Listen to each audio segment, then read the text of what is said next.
Selamat pagi saudara, kembali bertemu dalam GPDI Film Matimas Menyapa dimanapun Anda berada.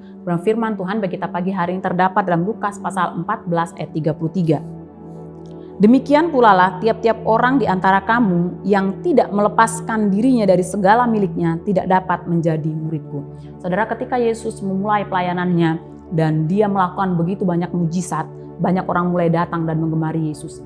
Perbuatan-perbuatan ajaib atau keajaiban-keajaiban yang Yesus lakukan menyedot begitu banyak perhatian orang sehingga banyak orang datang kepada Yesus. Namun hal tersebut tidak serta-merta membuat Yesus lupa tujuan utamanya adalah melayani. Ya, tidak serta-merta membuat Yesus lupa apa tujuannya untuk datang di dunia ini. Tujuan utama Yesus untuk melayani atau datang di dunia ini adalah untuk menjadikan setiap orang percaya menjadi murid. Ya, untuk menjadikan setiap orang percaya menjadi pelaku firman dan penggenap firman, dalam artian menggenapi rencana Allah dalam kehidupan orang percaya. Itu sebabnya ketika banyak orang datang berduyun-duyun, Yesus kembali menegaskan bagaimana caranya untuk menjadi seorang murid. Saudara, mengapa? Karena Yesus tahu semua orang yang berkumpul datang pada waktu itu memperhatikan Yesus, mendengarkan Yesus. Tidak semua di antara mereka yang memiliki kerinduan untuk menjadi murid. Ada di antara mereka yang memang hanya menggemari apa yang Yesus lakukan, hanya menyukai hal-hal menarik yang Yesus lakukan. Ya, namun itu sebabnya Yesus menegaskan bahwa apa yang Yesus cari, apa yang Yesus rindukan adalah untuk menjadikan setiap orang percaya menjadi murid. Saudara, berkata Tuhan, Yesus bukan mencari penggemar pada waktu itu. Kalau hanya popularitas, kalau hanya untuk menjadi populer yang Yesus cari, Yesus sudah menjadi orang terkenal pada waktu itu. Dengan mujizat-mujizat yang dia lakukan, dengan keajaiban-keajaiban yang dia lakukan, dia sudah menyedot begitu banyak perhatian orang dan dia sudah menjadi orang yang populer pada waktu itu. Namun yang Yesus ingin cari adalah seorang murid.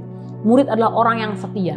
Murid adalah orang yang berani bayar harga untuk melakukan kehendak Allah, berbeda dengan penggemar. Penggemar hanya melihat hal-hal menarik dalam diri orang yang digemarinya atau orang yang diidolakannya. Dan penggemar tidak setia, penggemar bisa pergi kapan saja. Ketika dia melihat sudah tidak ada lagi hal-hal menarik dalam diri idolanya, maka penggemar bisa pergi kapan saja. Ya, namun yang Yesus rindukan adalah untuk setiap orang percaya menjadi murid, mengenal Yesus dan mengenal rencana Allah lebih dalam, bahkan terlibat dalam rencana Allah. Dan untuk menjadi seorang murid yang terlibat dalam rencana Allah, ada harga yang harus dibayar. Ya, ada harga yang harus dibayar dalam pengenalan kita akan Tuhan. Saudara, kalau kita memperhatikan kehidupan orang percaya, mungkin di antara kita atau orang-orang percaya bisa ya menghafal Alkitab dengan isinya. Mungkin ada orang di antara kita orang percaya yang ketika kita melihat mereka melakukan aktivitas rohani dengan luar biasa. Namun tidak semua orang mampu ketika ditantang untuk melepaskan sesuatu yang mungkin menghambat pertumbuhan rohaninya. Ya, tidak semua orang mampu ketika ditantang untuk melepaskan mungkin popularitasnya, untuk melepaskan mungkin jabatannya, untuk melepaskan mungkin hartanya ketika hal tersebut menghambat pertumbuhan rohaninya. Namun seorang murid yang Yesus mau adalah mereka yang berani bayar harga. Saudara, berkata Tuhan, untuk mengenal Yesus, untuk mengenal Allah, untuk menjadi penggenap rencana Tuhan. Ya, mengenal rencana Tuhan lebih dalam lagi. Ada harga yang harus dibayar sebagai orang percaya. Namun percayalah, saudara berkata Tuhan, ketika kita memiliki kerinduan untuk mengenal Allah, ketika kita memiliki kerinduan untuk menjadi penggenap rencana Tuhan dalam kehidupan kita, ketika kita rindu memang benar-benar terlibat dalam rencananya Allah, mungkin ada harga yang kita bayar. Namun Tuhan menjanjikan kemuliaan yang tidak terhingga. Ya, ada kemuliaan yang Tuhan sediakan bagi setiap orang yang setia. Ada kemuliaan Tuhan janjikan untuk setiap orang yang percaya. Ada kemuliaan yang Tuhan janjikan untuk setiap orang yang mau menjadi murid, menjadi penggenap-penggenap rencana Allah, menjadi penggenap-penggenap firman Allah dalam setiap kehidupannya. Saya akan tutup dalam satu ayat, Roma 8 ayat yang ke-18. Saya akan bacakan untuk kita semua. Roma 8 ayat yang ke-18, begini bunyi firman Tuhan.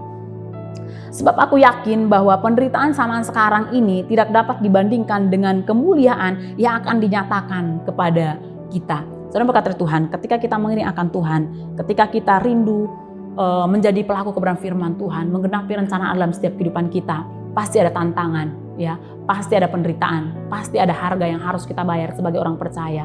Namun terlepas dari semua itu, firman Tuhan janjikan bahwa penderitaan zaman sekarang tidak dapat dibandingkan dengan kemuliaan yang Tuhan sudah sediakan bagi setiap kita yang percaya dan setia. Pagi hari ini saya mau ingatkan bagi setiap kita orang percaya, ya, ketika kita rindu, bahkan ketika kita menamakan diri kita menjadi murid Kristus, sebagai orang Kristen, ya, kita harus berani bayar harga.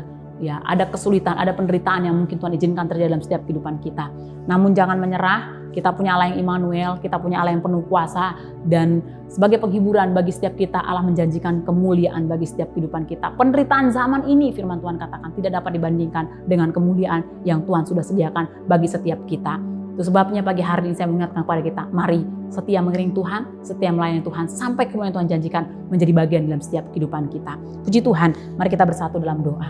Tuhan, kami bersyukur buat firman-Mu yang kembali mengingatkan kepada kami bahwa kami sebagai orang percaya, kami sebagai murid-murid-Mu Tuhan, ada hal yang harus kami bayar, ada hal-hal yang harus kami lepaskan ketika kami rindu pertumbuhan rohani kami. Ada Tuhan, ketika kami rindu mengenal Engkau, ada hal yang harus kami lepaskan, ada hal yang mungkin buat kami tidak nyaman Tuhan, tapi kami percaya penghiburan daripada Roh Kudus akan menguatkan kami percaya kekuatan daripada Roh Kudus yang akan memampukan kami Tuhan. Bapa yang baik, biarlah senantiasa Engkau Allah menyertai bahkan menguatkan kami rindu Tuhan, melihat kemuliaan Tuhan sudah sediakan, melihat kemuliaan Tuhan sudah janjikan bagi setiap kami orang-orang yang percaya dan setia kepada Tuhan. Terima kasih Bapa yang baik, terima kasih Tuhan, kami bersyukur buat firman-Mu, kami bersyukur buat hari ini, kami bersyukur buat setiap kesempatan baru yang Tuhan beri bagi kami Tuhan. Pagi hari ini Tuhan, sepanjang hari ini, biar penyertaan Allah jadi bagian dalam setiap kehidupan kami. Pagi hari Tuhan, kami akan melangkah bersama-sama dengan Engkau, dengan penuh ucapan syukur, dalam satu nama yang ajaib, dalam nama Tuhan Yesus Kristus. Haleluya, amin. Puji Tuhan, selamat pagi, Tuhan Yesus memberkati.